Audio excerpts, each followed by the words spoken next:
Sabe quando você é pego por uma palavra, quando você é tomado por uma verdade que esclarece a sua mente? Eu não sei se você já passou por isso, mas eu já participei de alguns cultos ou já fiz alguns devocionais em que eu começo a ler a palavra e de repente eu sou pego por aquela palavra ela me toma e ela passa a ser uma verdade tão profunda e poderosa ao meu coração que eu não consigo resistir. E é essa palavra que eu quero compartilhar com você nessa noite. É uma dessas palavras que me pegou de uma forma muito intensa. E eu quero dizer uma coisa para você de todo o meu coração, querido. Eu sei que essa palavra foi para mim. Essa palavra é minha. Deus falou comigo sobre isso. A partir do momento que Deus falou essa palavra comigo, que Ele compartilhou comigo, eu já comecei a tomar algumas atitudes, mudar alguns comportamentos, algumas posturas na minha vida. E eu quero muito, com o amor de pai, compartilhar essa palavra com você nessa noite. Essa semana eu fugi dos discipulados 1 a 1, eu não fiz nenhum discipulado 1 a 1, ou melhor, eu acho que eu fiz um só. E eu dei uma fugida porque eu queria compartilhar com todos vocês essa palavra, com toda a igreja. E eu espero que você seja pego por essa palavra nessa noite. Mas deixa essa palavra entrar no seu espírito, pegar o seu espírito. O nosso problema é que nós nos acostumamos a nos emocionar com palavras, a nos emocionar com as músicas que são cantadas. E quando a palavra ela só atinge o campo das emoções, ela também vai se desfazer no campo das emoções. E qualquer emoção contrária que encontra a palavra que está no campo das emoções, ela vai se desfazer. Qualquer mentira que me emocionar mais do que a verdade que está na minha alma, ela vai se desfazer. Mas quando a palavra ela pega o meu espírito, ou eu pego essa palavra no espírito, quando uma verdade vem e eu me aproprio dela no meu espírito, pode vir qualquer outra emoção, qualquer outra palavra que tente me emocionar e eu não vou ser tomado pelas emoções, porque o meu espírito foi encontrado. É por isso que a Bíblia diz, e eu já falei isso para vocês, que a palavra ela vai até a divisão da alma e do espírito, ela precisa traspassar a alma, ela precisa ir além das minhas emoções, para que eu me aproprie dessa verdade. Eu não sei se você já foi tomado por um sentimento, de repente, de olhar alguém, de ouvir alguém, ouvir um testemunho, talvez aqui na igreja, né? Ou em outra igreja, na televisão, e você falar, poxa vida, eu também oro, eu também busco, eu também faço, eu também sou dessa forma, por que isso não acontece comigo? Por que a bênção que alcançou? O Wesley vai contar um testemunho hoje. Eu lembrei. Não, hoje não. Ele brigou comigo porque há vários domingos atrás era para eu ter dado a palavra para ele testemunhar. Mas eu vou falar. Aí o Wesley foi lá e fez a prova da OAB. E é muito difícil. Eu acho que não é tão difícil quanto a do Enem. É mais. E havia uma apreensão, né? E não sei quantas milhares de pessoas que fizeram essa prova. E eu me lembro dele falando comigo que tinha ouvido uma palavra de derrota, né, Wesley? Uma palavra foi lançada no coração dele porque ele deixou uma questão sem fazer. E aí, por causa dessa questão, uma palavra de derrota foi lançada sobre ele. Eu falei, cara, você precisa crer, você precisa confiar, você precisa acreditar. Você fez as outras, você foi capaz. Não, eu fiz, então, cara, creia. E aí, no dia que saiu a resposta lá, o gabarito, ele mandou mensagem, ele ligou, não lembro se mandou mensagem, se ligou, eu sei que nós conversamos, e ele estava alegre porque ele havia passado na prova. Você pode aplaudir o Senhor pela prova do Wesley.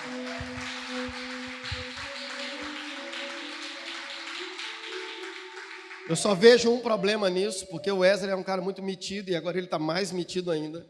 Pensa num negão tirado, é o Wesley. Mas tá bom, a gente vai cuidando dele e ele vai perdendo essa mitideza. É mitideza mesmo, né? Como é que é? Doutor Wesley. O que é isso, hein? Aí você olha pra Karine, né? O sorriso dela tá assim, desse tamanho. Meu marido agora é doutor. O que é isso? E Deus vai fazendo doutores no nosso meio, né? Graças a Deus, aleluia. Mas sabe, querida, aí eu olho e falo, poxa, o Wesley fez, por que eu fiz e não passei? Por que ele consegue e eu não consigo? Eu não sei se você já foi tomado por essa dor, por essa angústia. Mas eu vejo muitas murmurações, muitas aflições nessa área. Nos atendimentos do EIFOL acontece muito de alguém chegar no atendimento e dizer: o meu problema é que tudo que eu começo eu não termino, porque os meus planos não chegam ao fim, porque eu não alcanço os lugares que Deus tem para mim. Eu tenho uma palavra, eu sei para onde Deus está me levando, eu sei o que Ele quer de mim, mas as coisas à minha volta me frustram, as decepções, os problemas, e até mesmo os enigmas, as dúvidas, e eu não consigo romper, eu não consigo avançar. Eu não sei se você já foi pego nisso.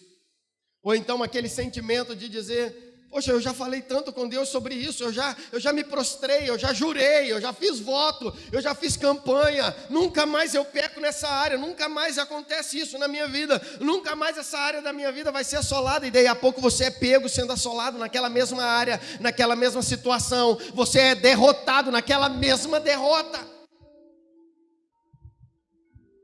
Sabe, queridos, eu estava conversando com Deus sobre algumas coisas, e de repente Deus começou a ministrar o meu coração umas paradas muito doidas. Falei: meu Deus do céu, como assim? E eu já até assim, de uma forma bem light, compartilhei com um, com o outro. Olha, Deus falou, falei com a Áquila, Deus falou uma coisa muito doida comigo. E sabe, queridos, eu comecei a olhar para a Bíblia, e deixa eu te falar, sempre quando Deus fala alguma coisa comigo, não que eu duvide com o que Ele está falando, mas eu sei que tudo que Ele fala está pautado na sua palavra, porque a sua palavra é a verdade. Então, tudo que Deus me fala, eu sei que eu vou encontrar na palavra de Deus uma verdade a respeito daquilo que Ele está falando. Escute o que eu estou dizendo, tudo que Deus fala com você está na Bíblia. E aí Ele fala muitas vezes para te despertar a buscar na palavra a resposta para aquilo que você estava pedindo, para aquilo que você estava buscando. E eu comecei a meditar na história da nação de Israel. Eu já disse isso para você N vezes, que a história de Israel, que a antiga aliança, que os escritos do Velho Testamento, querido, muito obrigado, que os escritos da antiga aliança são escritos proféticos que apontam para uma vida, que apontam para uma postura, que apontam, que dão uma direção. E quando você começa a observar a sua vida e a pautar a sua vida e desenhar a sua vida segundo o que está na velha aliança, você vai entender coisas de hoje da graça. Porque a antiga aliança, ela é uma sombra, uma alusão, um apontamento para a graça, um apontamento para a nova aliança, um apontamento para esse tempo que a gente está vivendo. Então, baseado nisso, eu comecei a observar algumas histórias de Israel. E eu confesso que eu não vi tudo, eu não li sobre tudo, mas aquilo que eu li, algumas coisas que eu li, começaram a me impressionar. Por exemplo, e aí você vai entender daqui a pouco do que eu estou falando, mas toda vez que um rei assumia o trono de Israel, se você ler a nação, se você ler a história de Israel, você vai ver, começa lá em Juízes, antes dos reis serem estabelecidos. Deus erguia um juiz começava a governar Israel, começava a julgar Israel. Israel começava a andar nos caminhos do Senhor, porque antes disso ela já havia clamado e desesperado, porque os inimigos já estavam assolando a nação. E aí eles clamam, Deus levanta o juiz, então aquele juiz converte o coração da nação a Deus, ele traz de volta o coração da nação para Deus. E assim todo o livro de Juízes é essa história.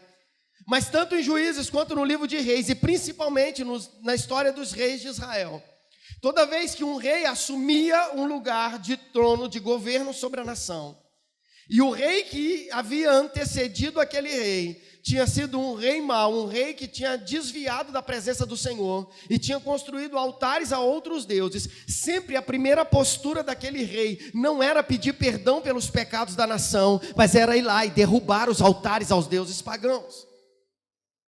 Eu vou falar de novo, querido, porque o que eu quero ministrar tem a ver com isso. A primeira postura do rei que assumia o governo da nação não era pedir perdão pelos pecados da nação, pelos pecados de idolatria, mas sempre a primeira atitude era ir lá e derrubar os altares que eram erguidos, que foram erguidos, que haviam sido erigidos a deuses estranhos. Quando eu leio a história de Neemias, ela me fascina, porque Neemias, a Bíblia diz que ele olha para Jerusalém e vê que os muros estavam derrubados, Jerusalém havia sido assolada, O coração dele fica dolorido. Ele então chega diante do rei com a face desfigurada. O rei diz: eu nunca te vi triste. O que está acontecendo? E ele diz: a minha nação, o meu povo está assolado. E o rei então fala: o que você quer? E ele diz: eu quero ir lá, eu quero reconstruir os muros. Nos ajude a fazer isso. E o rei então manda ele fazer, e a Bíblia diz que antes dele pedir perdão, porque se você ler Neemias capítulo 9, no capítulo 8, o escriba Esdras abre a Bíblia, abre a palavra, abre a Torá e começa a ler para o povo. Há um tempo de lamento, de choro, de tristeza, e aí o escriba diz: ei, para de chorar, vamos nos alegrar, vamos comer e beber, porque hoje o Senhor chegou. E no capítulo 9 de Neemias, a Bíblia diz que Neemias começa a orar, pedindo perdão pelos pecados dos seus antepassados. O povo começa a orar pedindo perdão. Então quando eu olho para Neemias, eu vejo que antes de pedir perdão, ele restaura os muros daquela cidade. E aí eu comecei a pensar sobre a nossa história religiosa. Querido, eu não sei se essa palavra vai te doer como doeu em mim, eu não sei se ela vai te alegrar como me alegrou. Mas a nossa história religiosa é que a gente vive uma vida de desgraça lá fora, e peca, e apronta, e faz um monte de mazela, e aí a gente vem para a igreja, e o Jesus bonzinho que está aqui me esperando, ele me aceita do jeito, vinde do jeito que você pode vir, e eu vou do jeito que eu estou, e aí eu digo: Senhor, me perdoa porque eu roubei, me perdoa porque eu matei, me perdoa porque eu fiz isso, eu pequei e tal, e aí agora eu saio daqui com o meu ego afagado, e com perdão. Eu não estou querendo minimizar a graça, eu não estou querendo colocar valor, preço na graça, não é isso, me entenda por favor. Eu não estou querendo dizer que eu tenho que fazer alguma coisa, porque eu não sou salvo pelo que eu faço, eu sou salvo pelo sacrifício de Cristo na cruz do Calvário. É isso que me garante a salvação, é isso que me garante a vida eterna.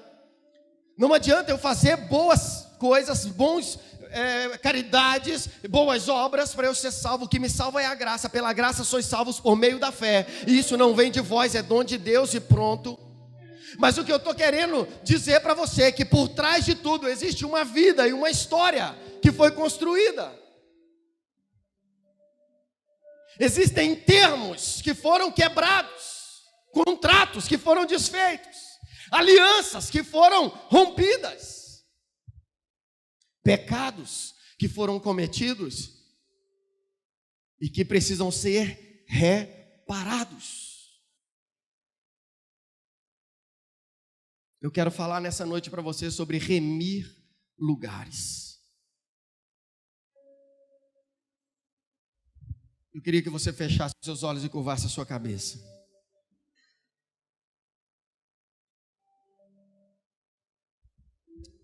A minha oração nessa noite é que o Espírito Santo te traga à memória fatos da sua história que ficou para trás, mas que você deixou para trás feridas, marcas, posturas, e que você precisa voltar a esses lugares e remir esses lugares. Mentiras que foram contadas que precisam ser descontadas. Posturas que foram tomadas que precisam ser mudadas. Lugares assolados que só você pode remir. Ei! Deixa o Espírito Santo, a Bíblia diz que ele traz à nossa memória aquilo que produz esperança. E a esperança é a certeza de que de agora em diante, eu estou dizendo para você que foi o que aconteceu e está acontecendo dentro de mim. Surgiu dentro de mim uma esperança de que algumas coisas vão mudar a partir de agora, porque eu entendi que eu preciso remir alguns lugares. Não é sobre uma farsa de evangelho, mas é sobre uma vida de Cristo e em Cristo. Ei!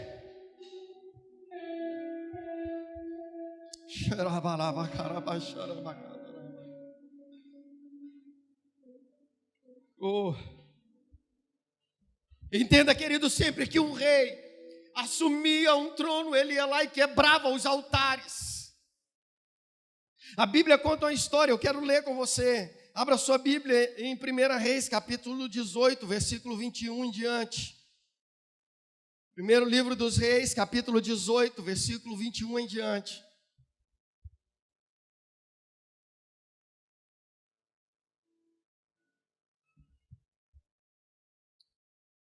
eu começo a entender por que Jesus falou que o fardo dele é leve e suave. Ele não disse que não tinha fardo, ele falou é leve e suave, mas tem um fardo. Você tem que carregar alguma coisa. Você tem um preço ainda que precisa ser pago. Tem algumas atitudes que você precisa tomar, tem algumas ações. 1 de Reis, capítulo 18, é a história de Elias no Monte Carmelo com os profetas de Baal, 400 profetas de Baal e mais outros 450 de um outro Deus lá, que eu esqueci o nome agora. Vou te falar. Cadê os teólogos da igreja para me ajudar aí, por favor? Porque a gente só fala dos 400 profetas de Baal, mas era 400 de Baal, e era 450 de Baal e 400 profetas de Azerá, que comiam a mesa de Jezabel. Então não eram só 450, eram 850 profetas. E a historinha que tem na minha mente, talvez é a que tem na sua, das figurinhas que a gente assistiu, dos desenhos animados que a gente assistiu, e até dos filmes produzidos por Hollywood, sei lá mais o que, é que os profetas de Baal fizeram um altar e começaram a clamar os seus deuses, e depois Elias fica zoando eles, e depois Elias vai lá e derruba aquele altar e refaz aquele altar, sim ou não? É essa a imagem que tem no desenhozinho na cabeça de vocês? Ou vocês nunca assistiram o desenho de Elias?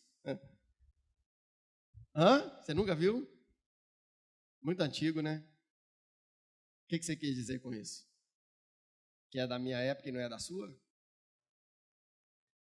30 dias de disciplina para ela aí, por favor, anota aí. A partir do versículo 21 diz assim: Elias dirigiu-se ao povo e disse: até quando vocês vão oscilar para um lado e para o outro? Se o Senhor é Deus, sigam-no, mas se Baal é Deus, sigam-no.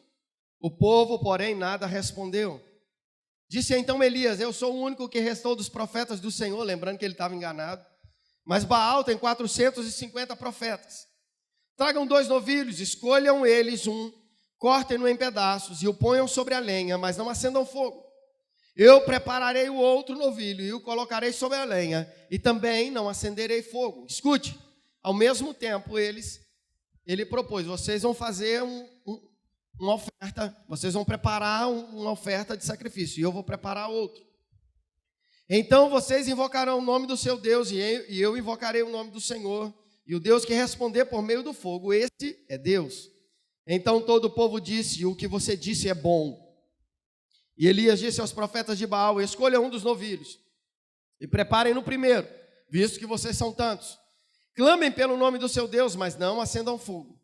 Então pegaram o novilho que lhes foi dado, e o prepararam, e clamaram pelo nome de Baal, desde a manhã até o meio-dia. Ó Baal, responde-nos, e gritavam, e dançavam em volta do altar que haviam feito. Escuta, os profetas de Baal fizeram um altar, e eles começaram a gritar, e dançavam em volta do altar, clamando pelo Deus Baal, o altar que eles haviam feito, mas não houve nenhuma resposta, ninguém respondeu. Ao meio-dia, Elias começou a zombar deles: gritem mais alto, dizia, já que ele é um Deus. Quem sabe está meditando, ou ocupado, ou viajando, talvez esteja dormindo e precise ser despertado. Ele era um zoador também. Eu acho que ele aprendeu isso com Patrese. Fica zoando os outros. Eu sei que faz isso, né? Vamos lá. Então passaram a gritar mais alto e a ferir-se com espadas e lanças, de acordo com o costume deles, até sangrarem. Passou o meio-dia e eles continuaram profetizando em transe até a hora do sacrifício da tarde. Se não me falha a memória, 15 horas, 3 horas da tarde. Mas não houve resposta alguma, ninguém respondeu, ninguém deu atenção. Então Elias disse a todo o povo, preste atenção: aproximem-se de mim. O povo aproximou-se e Elias reparou o altar do Senhor, que estava em ruínas. Quando eu leio esse texto, eu entendo que os profetas de Baal construíram um altar, e não foi um altar para o Senhor. Eles construíram para Baal. Mas no Monte Carmelo havia um altar, e esse altar estava destruído. E agora Elias vai até esse outro altar, Não é o mesmo altar. Ele vai até um outro altar e ele repara esse outro altar, que é o altar ao Senhor, porque esse outro altar estava em ruínas.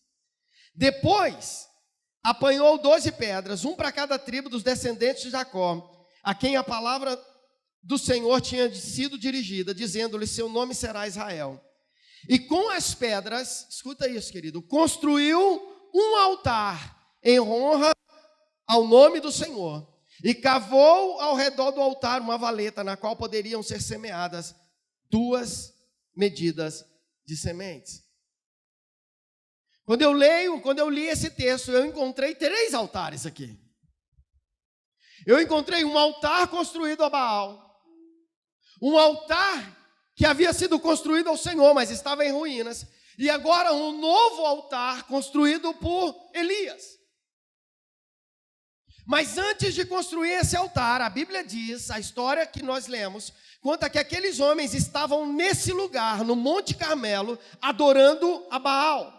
Por mais que Baal não houvesse respondido, eles estavam nesse lugar, nesse ambiente chamado Carmelo, Monte Carmelo, adorando a um outro Deus. E agora Elias vai adorar ao Deus de Israel, ao Senhor Todo-Poderoso, no mesmo lugar onde Baal havia sido adorado desde a manhã até as 3 horas da tarde. E nesse mesmo ambiente, ele não se utiliza do altar feito a Baal. Ele repara um altar que havia naquele lugar, que era feito ao Senhor, mas mais que isso, ele faz com 12 pedras um novo altar de adoração ao Senhor.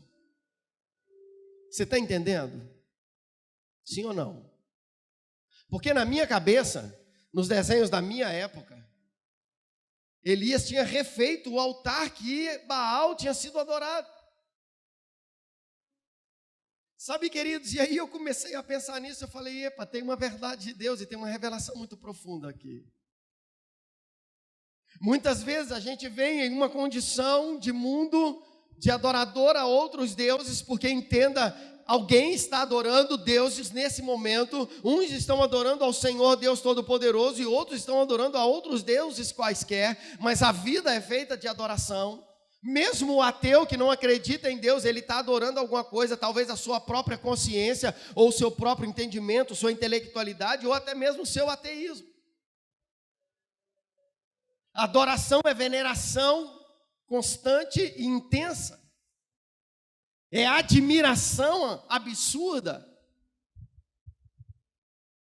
Muitas vezes a gente vem dessa condição lá de fora e a gente chega aqui na igreja e a coisa que a gente faz é dar uma reparadinha no altar que foi feito a outros deuses e começamos a adorar o Senhor com o mesmo altar.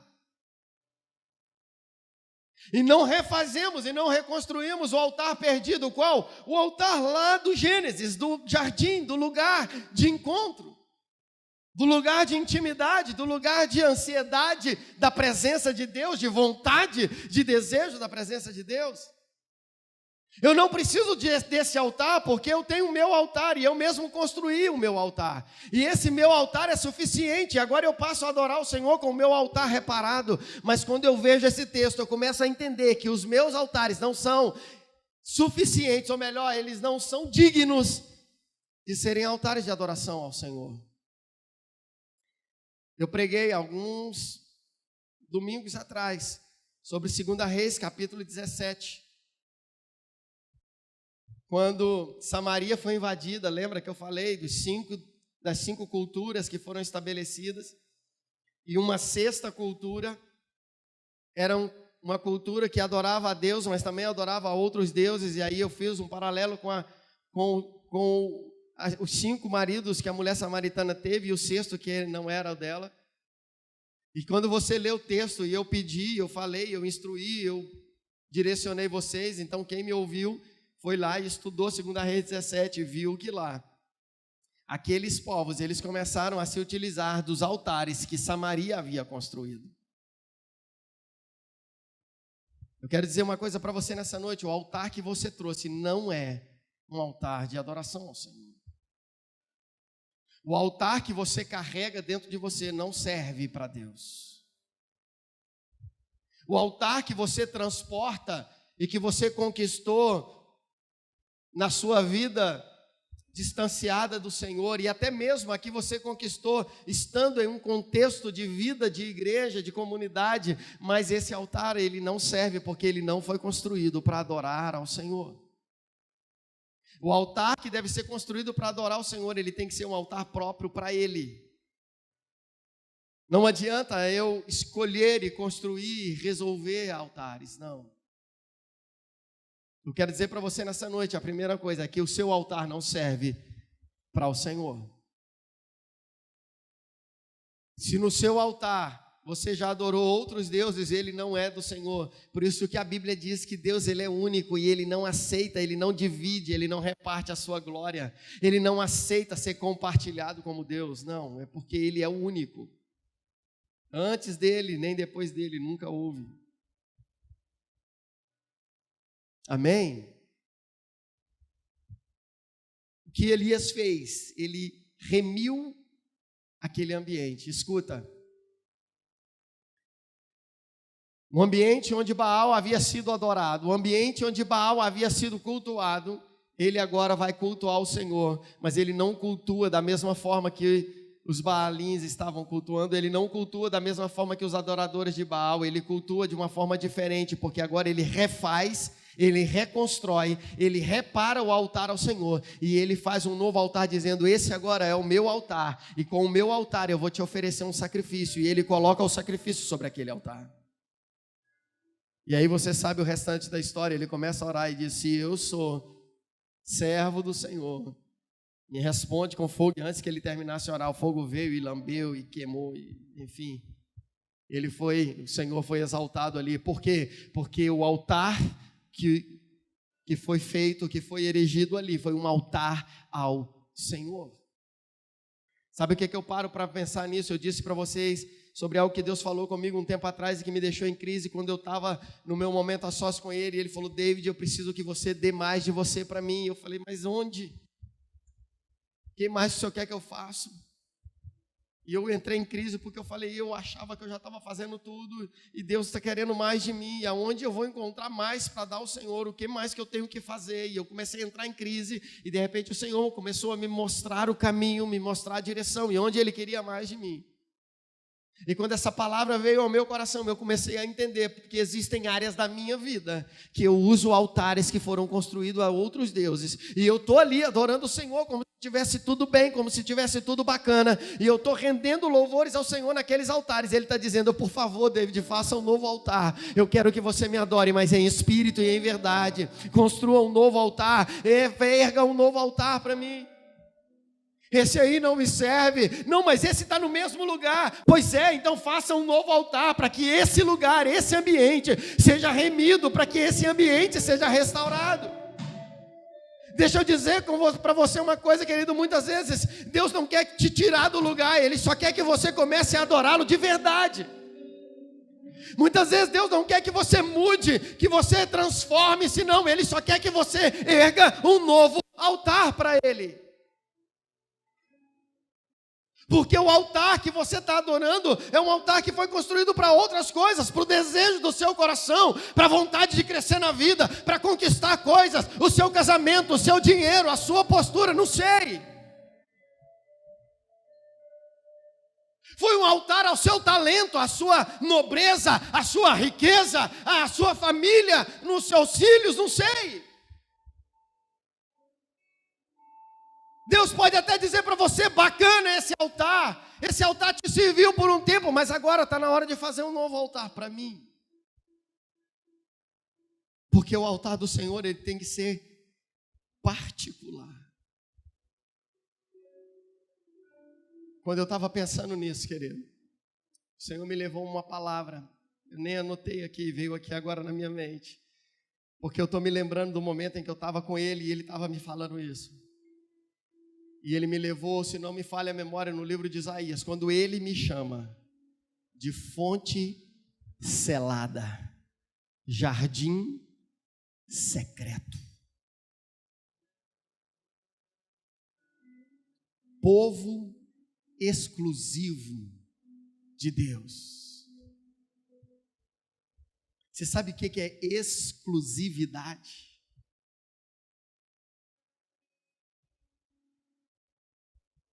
Elias restaura o altar ao Senhor, mas ele faz um novo altar com 12 pedras.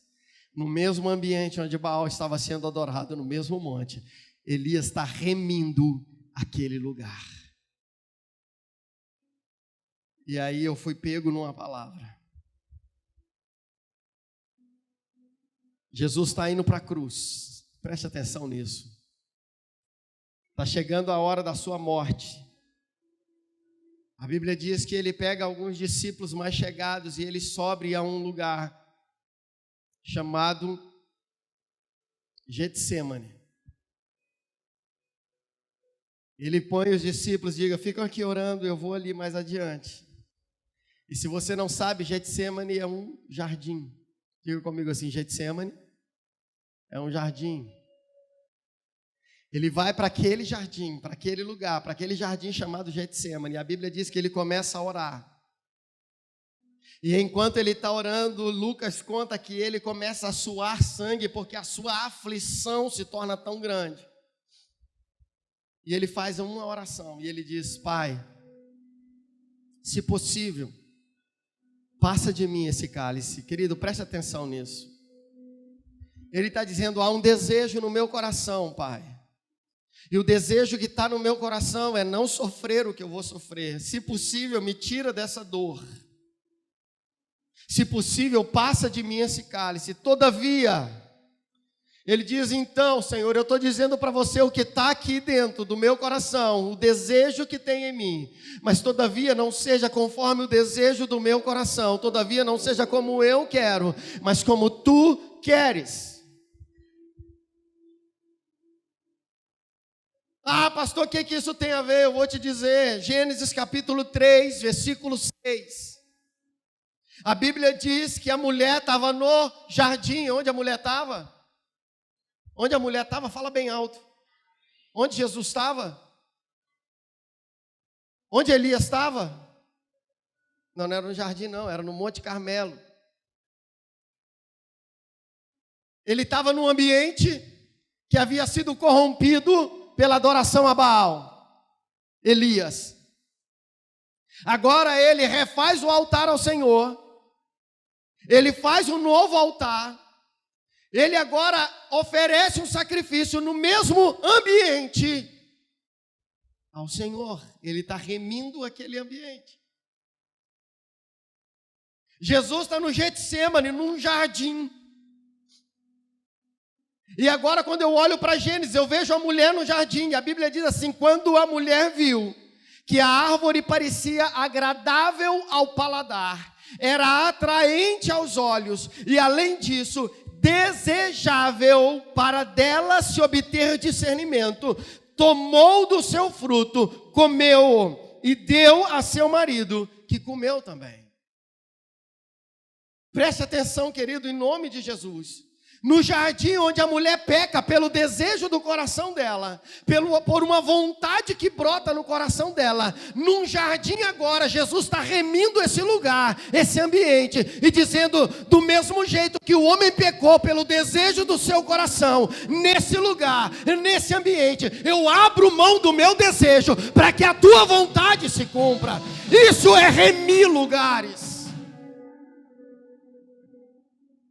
Você entende isso, querido?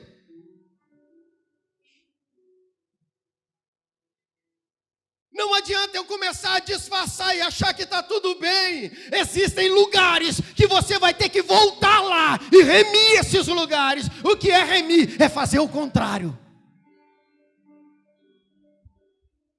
É fazer o que tem que ser feito de forma certa. É consertar aquilo que está atrapalhado. É restaurar o altar ao Senhor que está destruído. É levantar um novo altar de adoração ao único e verdadeiro Deus. É no lugar onde o desejo da mulher levou para o pecado. Agora o Filho de Deus está dizendo: eu abro mão dos meus desejos para fazer a tua vontade. Todavia não seja como eu estou desejando, mas como há um desejo no teu coração. Todavia não seja como eu quero, mas como tu queres. Ei. palavra do Senhor é que você precisa voltar a alguns lugares e remir a alguns lugares. Querido, não adianta disfarçar. A Bíblia diz: se você subir no mais alto monte, ali os olhos do Senhor estão sobre ti. Se você descer no mais profundo do mar, ali os olhos do Senhor estão sobre ti. Ele conhece a sua história. Não adianta você vir falar para mim: ah, pastor, eu sou bom. Não, tem lugares que você vai ter que voltar. Tem lugares que você vai ter que confessar.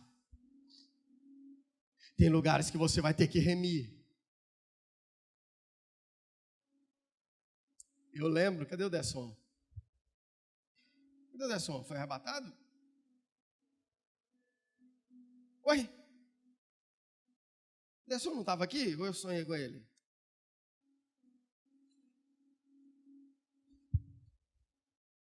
Ele não está aqui? Oi? Foi embora? Está apaixonado com Samuel Heitor, não consegue nem ficar no culto. Meu Deus do céu. Então eu vou contar a historinha dele, porque eu achei que ele estava aqui. Mas quem sabe a história do Desson? O Desson foi um dos maiores ladrões aqui de Santa Rita. Era conhecido como o rato da barriga branca, né, Nada? Dedinho, famoso dedinho de Santa Rita. E eu me lembro quando da sua conversão, e aí ele começou a caminhar, e eu comecei a dizer para ele: meu filho, você vai ter que voltar em alguns lugares. Pastor, o senhor está doido? Se eu for lá na casa do fulano e disser que eu roubei dele, mas você vai ter que ir. Você precisa pedir perdão. Não, mas eu já orei, já pedi perdão ao Senhor. Eu sei que Deus perdoou, e eu também acredito no perdão de Deus, mas não usei essa expressão. Mas hoje eu entendo que era isso que eu estava dizendo para ele, sem entender exatamente o que eu estava dizendo. Eu estava dizendo: você precisa remir alguns lugares. E eu me lembro no dia que ele foi no moço numa mercearia, que ele me contou, e ele chegou lá em casa me contando, que ele passou, e o moço estava lá sentado, exatamente como no dia que ele roubou a mercearia. E ele passou naquele lugar, e diz ele que passou de novo, e ele foi e voltou, e alguma coisa dizia para ele, e ele falava: pastor, eu ouvi a sua voz falando, você vai ter que ir lá e pedir perdão para ele. Até que ele tomou coragem, foi lá e pediu perdão para o moço. O senhor lembra de mim? O moço falou: lembro. Pois é, eu vim aqui te falar que aquele dia eu fiz isso, mas eu... Sabe, querido, se a gente não se apropriar dessa verdade, você vai continuar vivendo uma mentira. E aí você vai vir para a igreja todos os domingos, você vem dizendo que tem uma palavra, aí vem uma palavra, afaga seu ego, e você sai dizendo: uau, eu recebi uma palavra, que bom que eu recebi uma palavra. Mas entenda, a palavra de Deus, e nem o David está aqui para afagar o seu ego, para passar a mão no seu pecado e dizer: bacana, o que importa é você seguir a Jesus. Não! Você já tomou o passo mais importante da sua vida, reconhecendo a Jesus como Senhor da sua vida. Você já se apropriou da salvação, porque todos aqueles que o reconhecem como Senhor recebem dele a sua salvação. Você já se tornou filho, porque a Bíblia diz que todos aqueles que creem deu-lhes o poder de serem feitos filhos de Deus, a saber, os que creem no seu nome. Aleluia, maravilha, glória a Deus. Mas existem lugares na sua vida que estão assolados. E esses lugares não avançam, não rompem, porque você não remiu esses lugares. Há uma ofensa praticada, há um roubo, há alguma coisa que você precisa ir lá naquele lugar e levantar um altar ao Senhor. Você está entendendo isso nessa noite? Por favor, pelo menos alguém fala que está entendendo. Eu tenho louvado a Deus pelo evangelho que tem chegado. Eu estou dizendo para você, o que eu estou compartilhando com você é o meu coração. É aquilo que o Pai falou comigo, dizendo: David, existem alguns lugares da tua vida que você vai ter que fazer o caminho de volta. Existem algumas áreas da sua vida que você vai ter que levantar um altar para mim, porque você está me adorando com um altar contaminado. Você precisa derramar sangue. E derramar sangue fala de aliança. E ele estava dizendo, e ele me disse: você precisa fazer alianças comigo nos lugares onde você tinha aliança com o pecado.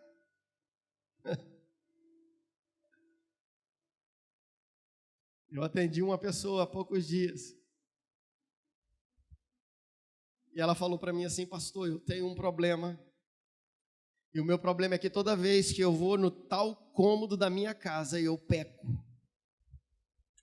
Esse lugar lá na minha casa, quando eu tô lá, que eu tô com o meu celular na mão, eu entro na internet, eu vejo pornografia, eu me masturbo, eu peco nesse lugar.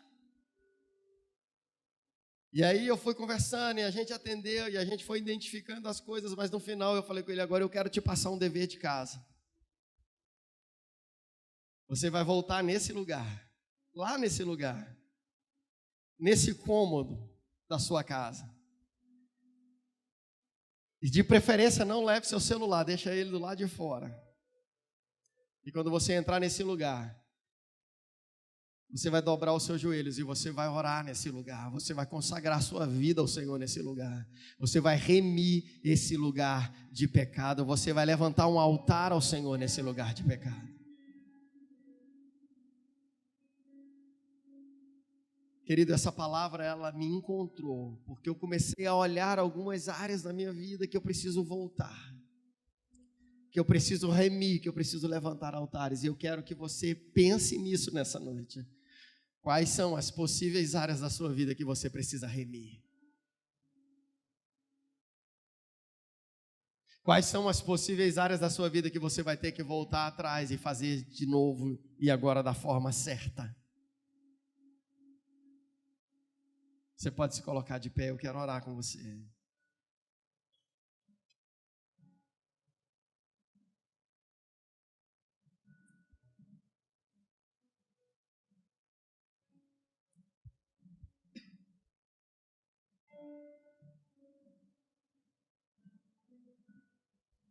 Eu vou falar de novo para que fique gravado no seu coração. No mesmo lugar, no mesmo ambiente, em que um altar foi erguido a Baal, Elias vai lá e ergue um altar ao Senhor. E ele remiu aquele lugar. Remissão fala de derramamento de sangue para justificação.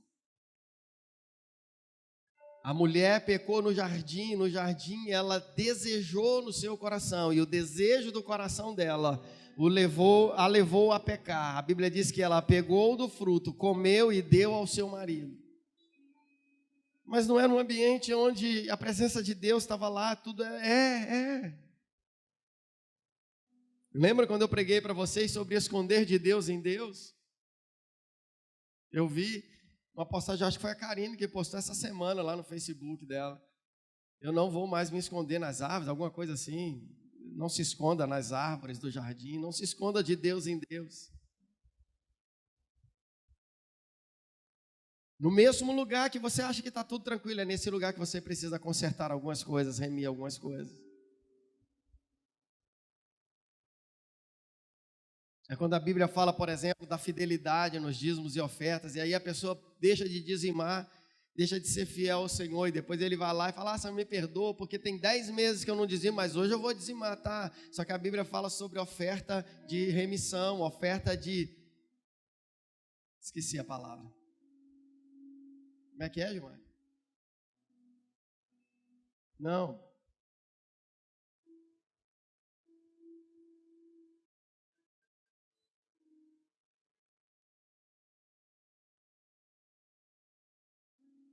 Mentira.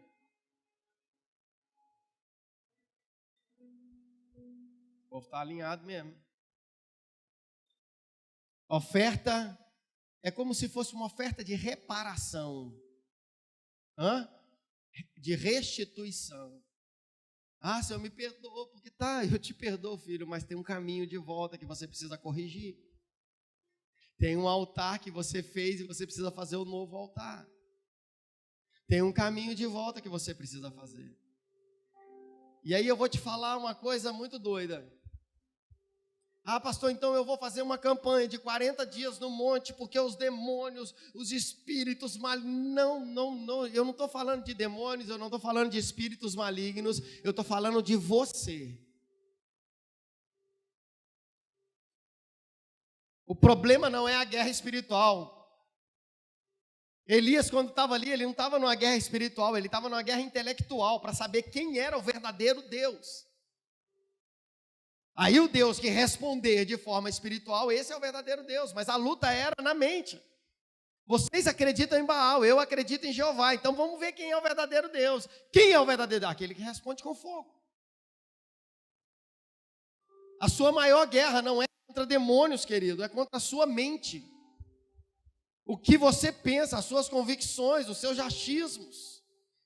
Existe uma guerra espiritual? Sim, a Bíblia diz que a nossa guerra não é contra a carne ou sangue. Eu não tenho que guerrear contra o meu irmão, contra pessoas. Eu gosto de algumas traduções que traduz carne e sangue como pessoas. A minha guerra não é contra pessoas. A minha guerra é contra demônios que habitam nos lugares celestiais. Mas maior que essa guerra, uma guerra aqui dentro, travada. Altares que foram construídos ao longo da minha vida e que eu não quero abrir mão deles. Altares que me trazem benefícios.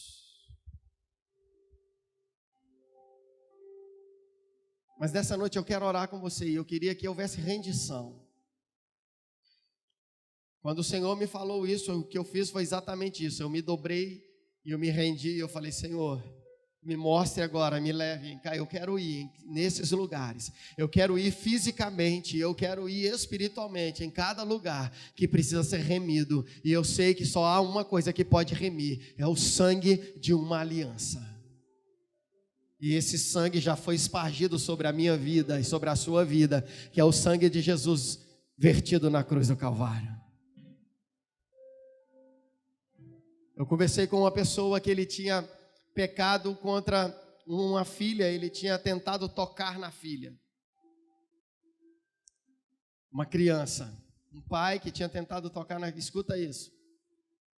E eu falei, e aí, o que é que você fez? Ele disse, não, eu já chamei a esposa, e ele estava contando de coisas passadas, eu chamei a minha esposa, eu chamei a minha filha, e eu falei, olha filha, um dia papai fez uma coisa que não devia ter feito, e eu quero que você me perdoa. E eu falei, e o que sua filha falou? E a filha, na época, era uma garotinha e agora já é uma moça. E ele falou, ela falou que quem perdoa é Deus, mas eu senti, pastor, no coração dela. Falei, e hoje, como é seu relacionamento com ela? É ela para lá e eu para cá. Eu falei, então tá tudo errado.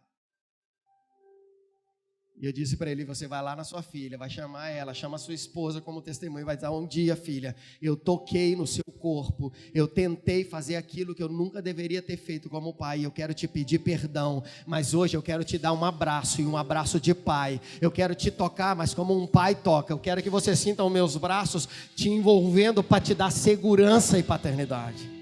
Remir lugares é fazer diferente como você fez antes. Remir lugares é fazer o contrário. Remir lugares é fazer o certo e parar de fazer o errado. Remir lugares não é tapar o pecado com uma pedra, mas ele vai continuar lá. Ei! E essas coisas são argumentos do diabo contra a sua vida. São as acusações que te perturbam noite e dia. Eu quero te convidar a lutar contra si mesmo nessa noite. Feche os seus olhos.